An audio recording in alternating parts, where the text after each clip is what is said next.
Bonjour à tous. Donc, beaucoup me connaissent sous le nom de Bigouden Bretonne sur Facebook, avec des lives, des affaires médiatiques et enfin plein de choses. Nous avons créé avec David Autiste la chaîne Conscience, Lutte et Vérité, qui veut bien dire ce que ça veut dire. Ma première petite vidéo va être sur le 17 novembre. Le 17 novembre, il y a un an, le peuple français est descendu dans la rue pour crier stop, stop aux taxes, stop à l'augmentation de l'essence, stop à l'augmentation de la TVA sur les produits de nécessité, stop sur tout, tout. Car on arrivait à un stade où c'est qu'on était tellement prélevé de charges qu'on n'y arrivait plus. On n'y arrive plus, mais on n'y arrive toujours plus d'ailleurs. Donc ça fait un an. Ça fait un an que cette lutte a commencé. Alors beaucoup sont rentrés chez eux. Et on le comprend très bien.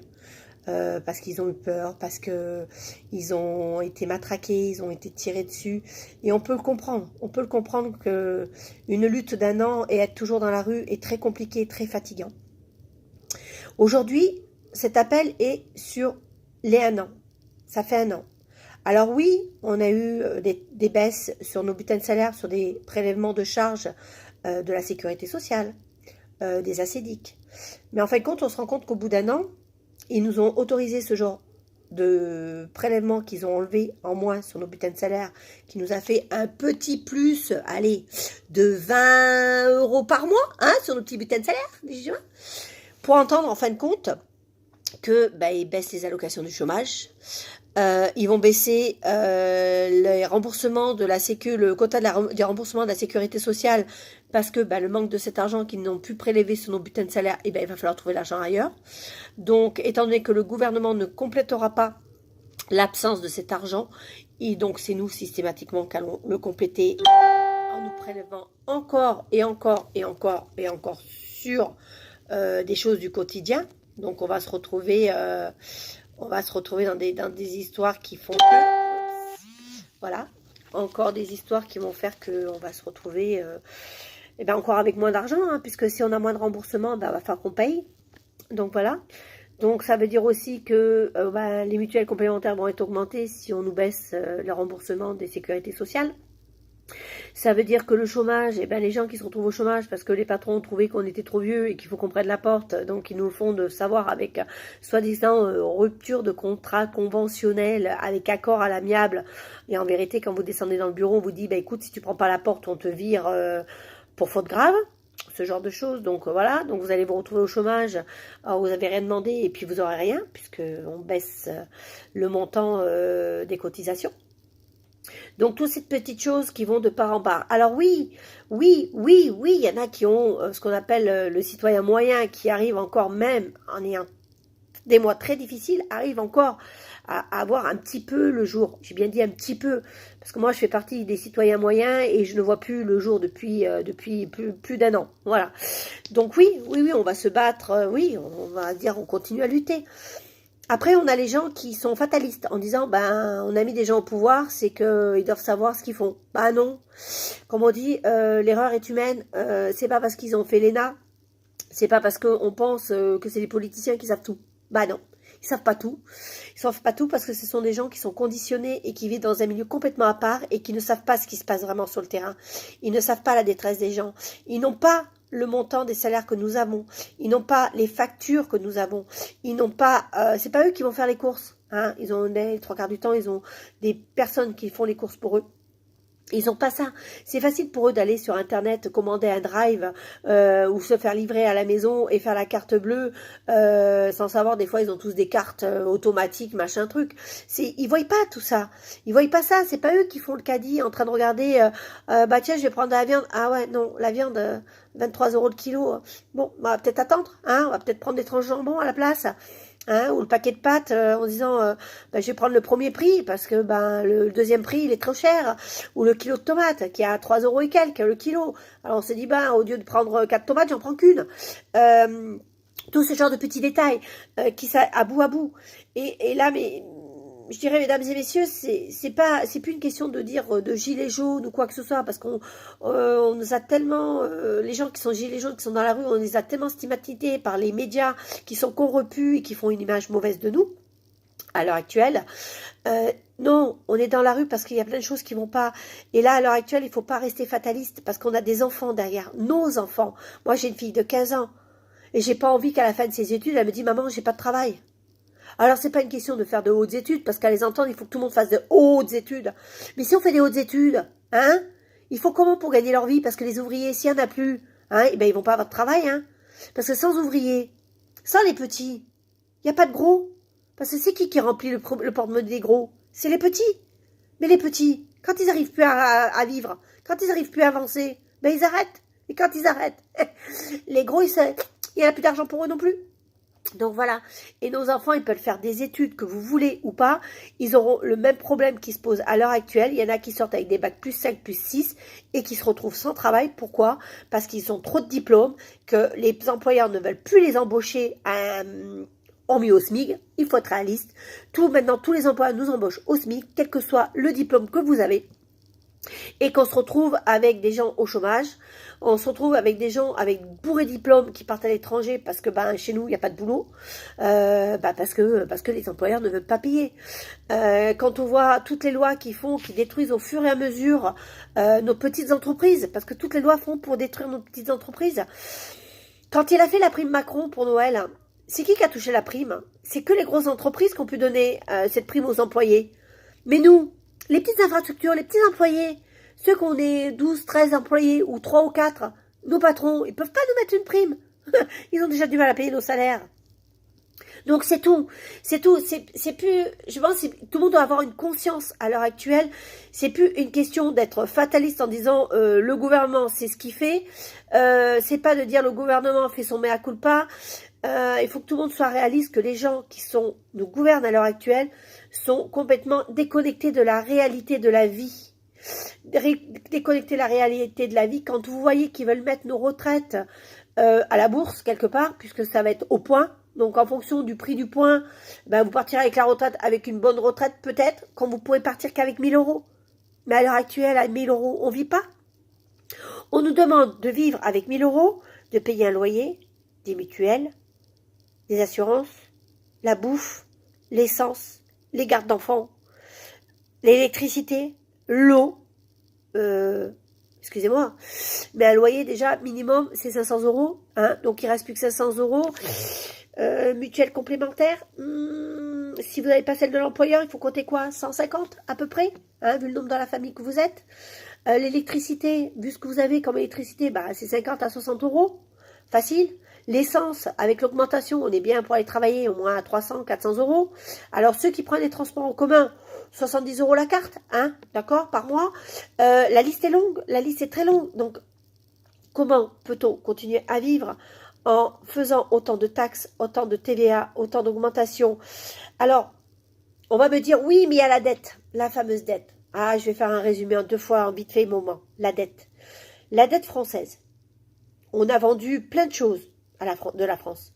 On a vendu EDF, on a vendu nos autoroutes, on a vendu Aston, on a vendu nos industries, on a vendu. Cet argent, hein, il a été soi-disant pour compléter la dette. Mais le problème, on a un gouvernement qui dépense de plus en plus. Donc, résultat, cet argent a disparu. Il n'existe plus. Mais, par contre, pendant ce temps-là, les sociétés qui auront racheté EDF, Aston, hein, comme les autoroutes, Vinci, ils s'en mettent plein les poches, n'est-ce pas? Parce que on prend les autoroutes, tout l'argent qui rentre des autoroutes, rentre dans Vinci. Mais Vinci, ils ne payent pas d'impôts en France. Non, Vinci ne paye pas d'impôts en France. Et vous croyez que les salaires sont bien payés? Pas plus. On prend Total. Total, à l'heure actuelle, qui rachète les barrages de France. Super, génial. Et alors, il va s'en mettre plein les poches? Et l'argent, ça ira pas au gouvernement.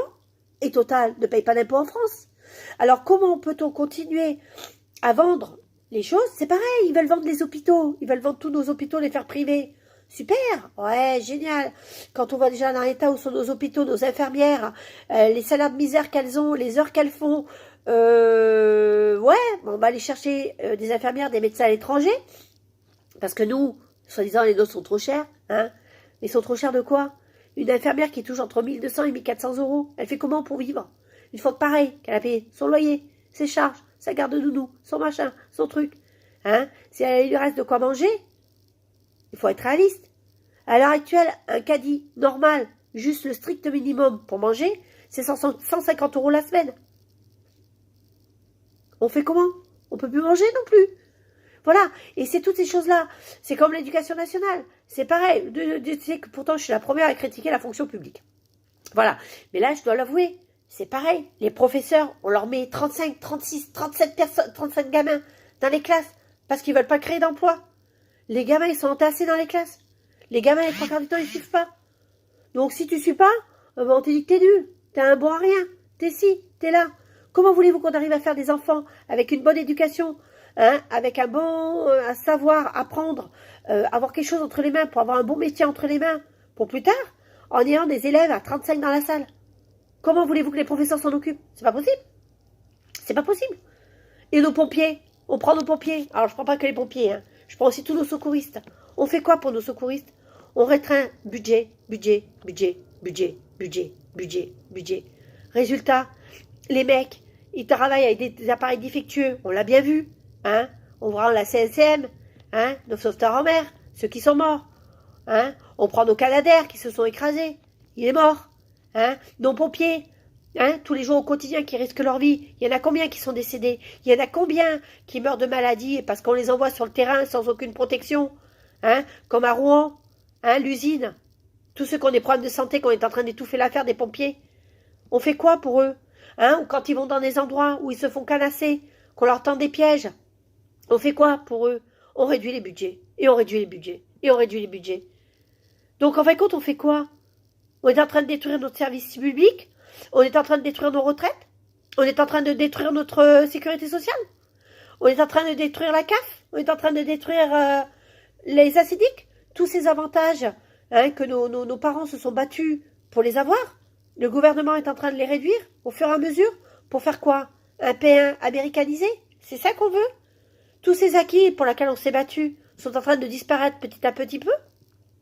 Et personne ne bouge. Personne ne dit rien. Tout le monde dit c'est la facilité. Alors oui, moi j'ai 49 ans. Je sais que moi, au point où j'en suis, je ferai avec. Mais moi j'ai des enfants derrière. Je vais avoir des petits-enfants derrière. Et moi j'ai pas envie, plus tard, que ma petite fille vienne me dire « Mamie, je suis à la rue, j'ai besoin d'un bout de pain. » Mais ma chérie, t'as fait des études? T'as pas de salaire? Ben non, mamie. Parce que voilà, quand on m'embauche au SMIC, je gagne 1000 €. Que veux-tu que je fasse avec 1000 €? J'ai un loyer de 700, 800 €. Qu'est-ce que je vais faire avec? Voilà, c'est ce qui nous attend à tous, c'est ce qui attend à nos enfants, à nos petits-enfants.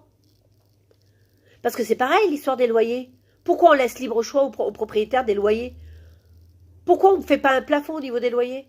Pourquoi on n'oblige pas les grandes surfaces à faire un coefficient vraiment bloqué pour éviter qu'ils augmentent les prix en fonction de ce qui les arrange? Vous croyez que c'est normal qu'ils payent le litre de lait 3 centimes chez le paysan et qu'ils nous le vendent une fois qu'il est passé dans toutes les mains de machin, qu'il arrive presque à plus d'1 € dans le commerce?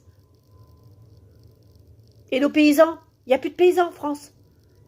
À l'heure actuelle, la France était le grenier d'Europe. À l'heure actuelle, la France ne peut même, les paysans ne peuvent même plus nourrir les Français. Ils mettent toute la clé sur la porte.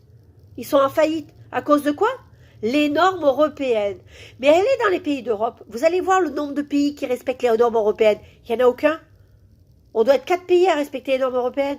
Et le pire qui respecte les normes européennes, c'est les Français. Avant, nos anciens, les paysans, on vivait bien, on mangeait bien, avec leur culture, sans toutes les normes de sécurité, d'hygiène et tout le bordel. Pourquoi faire? À quoi ça sert? Hein? À nous immuniser contre les microbes? À nous immuniser contre les maladies?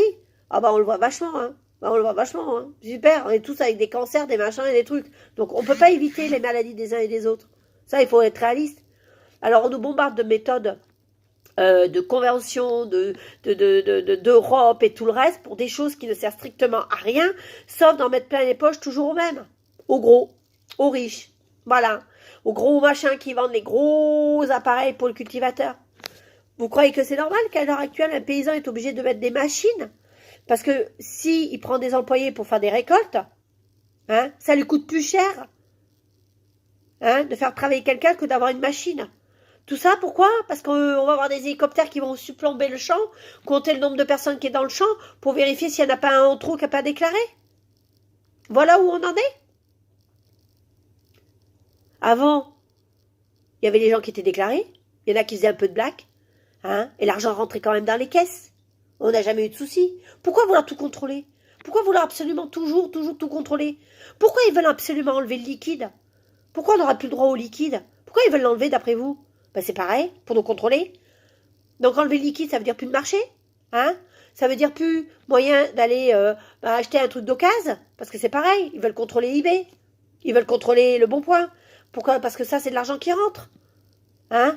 C'est comme l'histoire de la loi qu'ils veulent faire sur les propriétaires, quand ils payent plus de crédit, qu'on va faire un montant d'un impôt qui va être versé au gouvernement, parce que pour eux, c'est de l'argent dissimulé, parce qu'on paye plus de loyer. Non mais attendez, réveillez-vous, réveillez-vous mes amis. Là, on parle même plus d'une lutte de cas sociaux, comme vous dites certains, parce qu'il y a beaucoup qui disent hein, que dans la rue, c'est des cas sociaux. Bah non, c'est pas des cas sociaux. Non. Sachez que tous ceux qui sont dans la rue travaillent. On a tous un salaire. Mais on est encore dans la rue, et on y sera encore. Parce qu'on a ouvert les yeux sur ce qui se passe. Et il faut que vous ouvrez les yeux, tous. Alors oui, la rue, c'est dangereux. Oui, de descendre, on se fait massacrer. Ça, c'est clair. On va pas nier. On va se faire tirer dessus, on va se prendre des coups de matraque, on va se faire gazer. On le sait, on en est conscient. Mais c'est pas grave. On continue. On continue parce que nos ancêtres ont continué. Hein, mai 68, hein, la Révolution. Si vous regardez l'histoire, remontez l'histoire de la Révolution et vous vous rendez compte qu'à l'heure actuelle, nous avons vraiment un gouvernement royaliste. Il se prend pour Dieu le Père. On n'a jamais vu un président qui ignore la détresse de ses pompiers, la détresse de ses infirmières, de ses infirmiers, de ses aides-soignantes. Le monde hospitalier est toujours en grève, ils réagissent pas. Les pompiers sont en grève, ils réagissent pas. Ils s'en foutent puisque ces gens-là, de toute façon, ils sont obligés de travailler. On doit arrêter tout ça, mes amis. Donc là, 17 novembre, on était tous descendus dans la rue parce qu'on était en colère par rapport à tout ce qui se passait. Beaucoup sont rentrés par rapport à quelques petites actions du gouvernement en disant « Oh, ils ont fait un effort, on rentre. » Mais l'effort, en vérité, ils l'ont pas fait du tout. Ils nous ont tendu un piège. Tout simplement parce qu'on regardait le chômage. Ben, ils baissent les cotisations. Les ACDI, la Sécu, vous allez voir, ils vont baisser les remboursements, le quota des remboursements. Hein. Et puis la fameuse prime hein, du patron. Ah, super, les patrons sont contents. Déjà, d'une, ils enlèvent de leurs impôts, et en plus, ils les déduisent de la prime d'intéressement et de participation. Donc pour eux, ils n'ont pas perdu d'argent. Hein. Voilà, c'est tout. C'est pas compliqué. Il faut approfondir les choses, mes amis. On doit sortir tous dans la rue. Alors le 17, je vous invite tous, pas à descendre dans la rue si vous ne pouvez pas. Je peux le comprendre. Il faut avoir du courage pour descendre dans la rue. Il faut penser aux enfants. C'est pas évident. On ne demande pas aux gens de sortir dans la rue. Par contre, remettez le gilet jaune sur vos pare-brises, sur vous. Allez faire des courses avec le gilet jaune sur vous ou attaché à votre sac à main, juste pour dire que vous n'êtes pas content sur ce qui se passe, que vous êtes contre le gouvernement des lois qui passent. C'est tout. Se balader juste avec. Vous l'attachez à votre sac à main. Vous l'attachez autour du cou, quelque chose de jaune, un brassard, une casquette, quelque chose de jaune, un gilet. Le jaune a été le début de dire au gouvernement « Stop, on ne peut pas continuer à détruire notre pays, de détruire nos acquis, de affamer de plus en plus son peuple, sans qu'on ne puisse pas se révolter. À l'heure actuelle, on va accueillir je ne sais pas combien des migrants, et ça fait peur, parce que ces pauvres gens, ils viennent ici pour trouver du travail, pour trouver asile, pour trouver des soins. Mais en fait compte, nos hôpitaux, ils vont le faire comment pour les soigner? À l'heure actuelle, ils n'arrivent même plus à nous soigner, nous, parce que les urgences sont débordées, parce qu'ils n'ont plus de matériel. Comment leur donner du travail, puisque nous, à l'heure actuelle, on n'arrive plus à en trouver? Comment arriver à leur donner un logement, puisque nous, on n'arrive même plus à se loger? Comment voulez-vous qu'on aide des gens qui viennent de l'extérieur, terre d'asile, or que le gouvernement lui-même n'est pas capable de s'occuper de son peuple correctement? Soyez réalistes, mes amis. On ne peut pas aider l'extérieur si on n'arrive déjà pas à dire au gouvernement « Stop ! Stop !» Pour aider les autres, il faut déjà qu'on arrive à sauver le nôtre de peuple. Comment on va arriver quand on voit les nouvelles règles, les réformes qu'ils sont en train de faire, les lois pour les immigrants par rapport à leurs papiers, leurs soins? Mais c'est génial. Mais les hôpitaux, ils vont faire comment? Ils sont débordés. Ils n'ont pas de personnel, ils n'ont rien. Comment ils vont faire? Donc c'est toutes ces petites choses-là, tous ces petits détails. Alors oui, on n'est pas plus malheureux que d'autres, hein. Je le dis franchement. Hein. On n'est pas plus malheureux que d'autres. Il y a des gens pires que nous. Ça aussi, on en est tous conscients. Mais le problème, pour éviter de devenir comme ces gens-là, qui sont pires que nous, il faut qu'on fasse stop là maintenant. Parce que sinon, dans quelques années, eh ben on sera comme eux. Et à l'heure actuelle, comme on sera comme eux, on ne pourra plus aider ces gens-là qui ont besoin de nous, qui sont pires que nous. On ne pourra plus. Voilà ce qui va se passer. Donc mes amis, le 17, ça fait 1 an. Rien n'a changé. C'est toujours catastrophique. Les lois passent et trépassent. Et le gouvernement est sourd, muet.